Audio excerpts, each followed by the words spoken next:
तो हम पढ़ेंगे चीनी अर्थव्यवस्था के उत्थान के कारण, मतलब कि चीन की अर्थव्यवस्था किस प्रकार से प्रगति की आज दुनिया की सबसे बड़ी अर्थव्यवस्था बनने के लिए तत्पर है। ठीक है, आज लगभग चीन की अर्थव्यवस्था भारत की अर्थव्यवस्था से दुगनी है। ठीक है, तो हम इसको देखेंगे कि ये अर्थव्यवस्था कैसे कैसे बढ़ी, कैसे कैसे विकास होता गया और धीरे धीरे अमेरिका चीन आगे बढ़ता गया। तो सबसे पहला कारण था 1972 में चीनी अर्थव्यवस्था का एकांतवाद समाप्त होना। मतलब 1972 में जो चीन स्वयं को अमेरिका से अलग रखता था, उसने 1972 में अमेरिका के साथ संबंध बनाना स्टार्ट कर दिया और उसने अपने एकांतवाद को क्या कह दिया, समाप्त कर दिया। ठीक है, दूसरा कारण था हमारा 1973 में चीन के प्रधानमंत्री चाउ एन लाई ने कृषि, सेना, विज्ञान तथा प्रौद्योगिकी में आधुनिकीकरण की प्रक्रिया आरंभ की।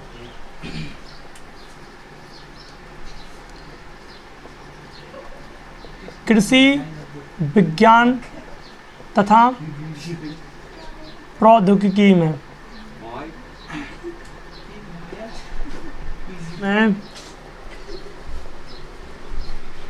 कृषि, विज्ञान तथा प्रौद्योगिकी में क्या हुआ, आधुनिकीकरण हुआ।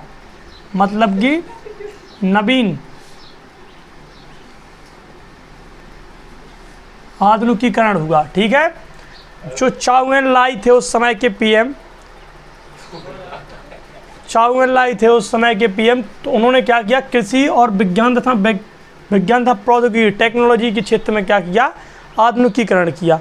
तो आज हम देख सकते हैं कि जो चीन की जो टेक्नोलॉजी है आज पूरे वर्ल्ड में फेमस है और जो भी चीज़ें हैं वहाँ के बच्चे भी छोटे छोटे फ़ोन बनाते हैं। आज वो हमसे बहुत आगे हैं, भारत से बहुत आगे हैं। ठीक है, ये कब हुआ, 1973 में। ठीक, नंबर 4 चौथा पॉइंट है जो अर्थव्यवस्था को बढ़ाने में सबसे महत्वपूर्ण भूमिका रखता है, वह है 1978 की खुले द्वार की नीति, जो सबसे इम्पोर्टेंट कारण रहा है चीनी अर्थव्यवस्था के उत्थान का।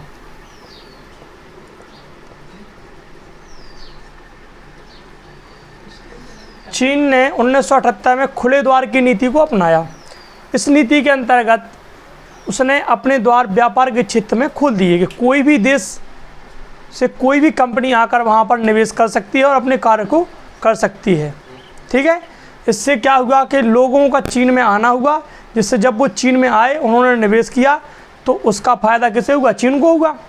ठीक है, तो सबसे महत्वपूर्ण कारण क्या रहा 1978 में, खुले द्वार की नीति। और इसी के अगर कंपैरिजन में हम इंडिया को देखें तो इंडिया ने खुले द्वार की नीति, मतलब कि एलपीजी उदारीकरण की नीति हम 1990 में ला पाए, लगभग इससे कितने वर्ष बाद, 12 वर्ष बाद।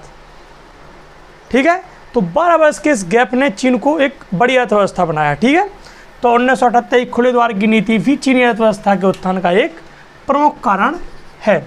अगर हम चौथा कारण देखें तो 1982 में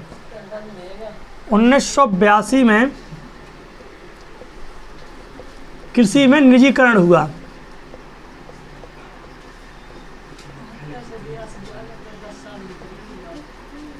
ठीक है, 1982 में कृषि का निजीकरण हुआ। ठीक है, इस निजीकरण के कारण क्या हुआ कि चीनी अर्थव्यवस्था का, जैसे जब तक कृषि सर्व समाज के रूप में थी, मतलब जब उसमें सामाजिकीकरण था कृषि के रूप में, तब तक कृषि को कोई भी लापरवाही से करता था।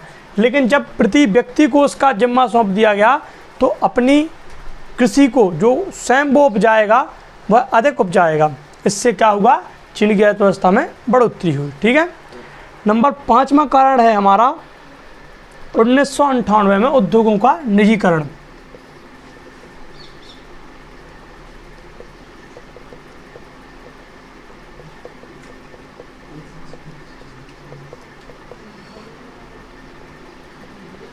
देखो 1998 में क्या हुआ कि जो उद्योग होते हैं, जो बड़े बड़े उद्योग होते हैं, फैक्ट्रीज होती हैं, इनका वहाँ पर क्या हुआ, निजीकरण। निजीकरण का मतलब क्या होता है, निजीकरण का मतलब ये होता है कि जो कंपनियां हैं, जो समाज के रूप में, जैसे कोई भी कंपनी है जो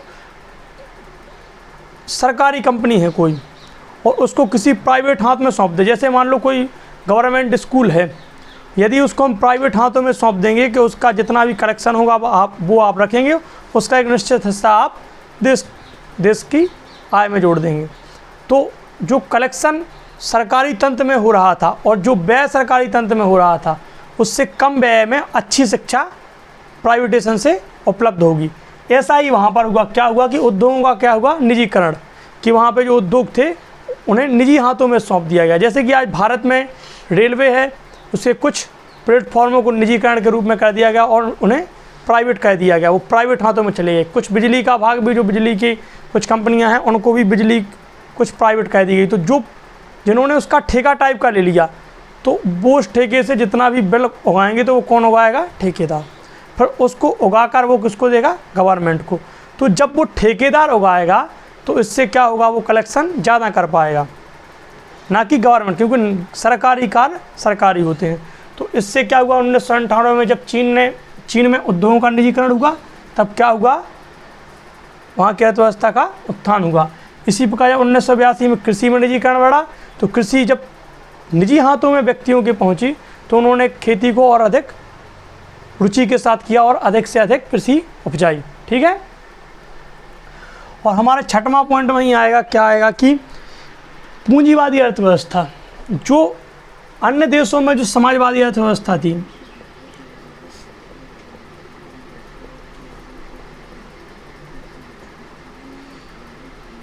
चीन एक साम्यवादी राष्ट्र है, चीन एक साम्यवादी राष्ट्र है।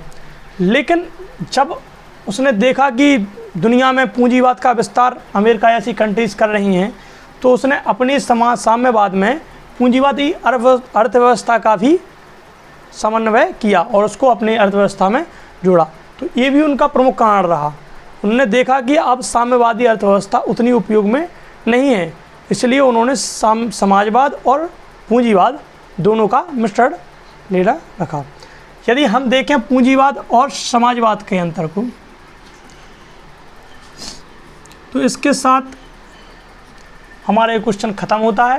पूंजीवाद और समाजवाद को हम अगली क्लास में समझेंगे।